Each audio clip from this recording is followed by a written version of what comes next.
Hi, in this video we'll demonstrate how to adjust the fit of your Cairns Fire Helmet in order to customize it for your personal fit. There's three different adjustments that can be made. There's the front headband height adjustment, the rear headband height adjustment, and of course the ratchet mechanism to adjust for the diameter of your head. To start, we'll adjust the front headband liner.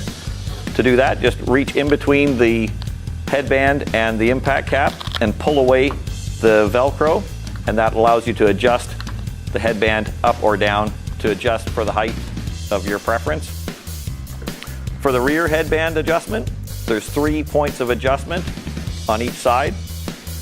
In order to adjust it, just grab the tab with your thumb and finger and then twist it away, and that will release the tab.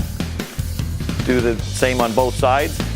To reinstall, just choose which hole you're wanting to adjust it to, place a finger in behind it, line it up with the pin in behind the tab, and squeeze it back together.